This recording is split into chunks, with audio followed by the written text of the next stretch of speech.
ആശുപത്രിയിലെ അത്യാഹിത വിഭാഗത്തിൽ സിനിമാ ഷൂട്ടിംഗ് നടത്തിയ സംഭവത്തിൽ ഇടപെട്ട് ആരോഗ്യവകുപ്പ്. മന്ത്രി വീണ ജോർജ് ആരോഗ്യവകുപ്പ് ഡയറക്ടറോട് വിശദീകരണം തേടി. ന്യൂസ് മലയാളം വാർത്തയെ തുടർന്നാണ് നടപടി. വിവരങ്ങളുമായി തിരുവനന്തപുരത്ത് നിന്ന് അഞ്ജു ജയപ്രകാശാണ് നമുക്കൊപ്പം ചേരുന്നത്. അഞ്ജു, ന്യൂസ് മലയാളം പുറത്തു കൊണ്ടുവന്ന വാർത്തയാണിത്. പാവപ്പെട്ട രോഗികളെ വട്ടം ചുറ്റിച്ചൊരു ഷൂട്ടിംഗ് ആണ് അങ്കമാലി താലൂക്ക് ആശുപത്രിയിൽ നടന്നത്. നമ്മുടെ വാർത്ത പുറത്തു വന്നതിന് പിന്നാലെ ഇപ്പോൾ നടപടി ഉണ്ടായിരിക്കുന്നു. മനുഷ്യാവകാശ കമ്മീഷൻ എന്തായാലും സ്വമേധയാ കേസെടുത്തിരിക്കുകയാണ്. ഇപ്പോൾ ആരോഗ്യ വകുപ്പിന്റെ ഭാഗത്ത് നിന്നും വിശദീകരണം ആവശ്യപ്പെട്ടിരിക്കുന്നു. എന്താണ് കൂടുതൽ വിവരങ്ങൾ?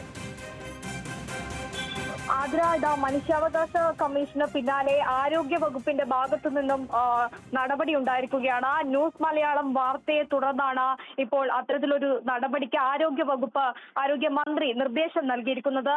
പൈങ്കിളി എന്ന സിനിമയാണ് രാത്രി 9 മണിയോടെ ചിത്രീകരണം ആരംഭിച്ചിട്ടുണ്ടായിരുന്നത്. അത് കൃത്യമായി ഈ അത്യാഹിത വിഭാഗത്തിലെ ലൈറ്റുകൾ മറച്ച് നിയന്ത്രണങ്ങൾ ഏർപ്പെടുത്തിയായിരുന്നു ഈ ചിത്രീകരണം മുഴുവൻ ഉണ്ടായിരുന്നത്.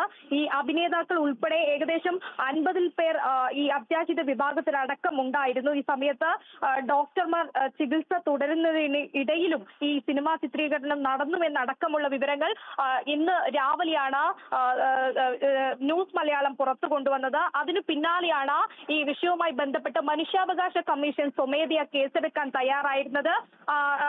വിശദീകരണമാണ് ആവശ്യപ്പെട്ടിരിക്കുന്നത്. 7 ദിവസത്തിനകം വിശദീകരണം സമർപ്പിക്കണമെന്നാണ് മനുഷ്യാവകാശ കമ്മീഷൻ ആവശ്യപ്പെട്ടത്. തൊട്ടു പിന്നാലെ ഇതാ ആരോഗ്യമന്ത്രി വീണ ജോർജും വിശദീകരണം തേടിയിരിക്കുകയാണ്. ആരോഗ്യ വകുപ്പ് ഡയറക്ടറോടാണ് ഈ വിശദീകരണം ആവശ്യപ്പെട്ടിരിക്കുന്നത്. എന്തായാലും ന്യൂസ് മലയാളം വാർത്തയെ തുടർന്ന് രോഗികൾ, ഈ അത്യാഹിതത്തിലെ ചികിത്സ തേടിയെത്തിയ രോഗികൾ വലഞ്ഞ സംഭവവുമായി ബന്ധപ്പെട്ട് വലിയ തരത്തിലാണ് ഈ വാർത്ത ചർച്ച ചെയ്യപ്പെട്ടത്. തൊട്ടു പിന്നാലെ ഇതാ നടപടി സ്വീകരിക്കുന്നതിന്റെ ഭാഗമായി ആരോഗ്യമന്ത്രി വിശദീകരണം തേടിയിരിക്കുകയാണ്.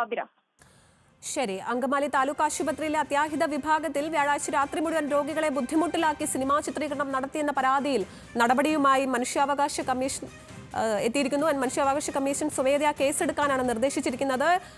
അതിന് ഒപ്പം തന്നെ ആരോഗ്യ വകുപ്പും സംഭവത്തിൽ ഇടപെട്ടിരിക്കുന്നു. മന്ത്രി വീണ ജോർജ് ആരോഗ്യ വകുപ്പ് ഡയറക്ടറോട് വിശദീകരണം തേടിയിരിക്കുകയാണ്. വിവരങ്ങൾ നൽകിയത് തിരുവനന്തപുരത്ത് നിന്ന് അഞ്ജു ജയപ്രകാശ്.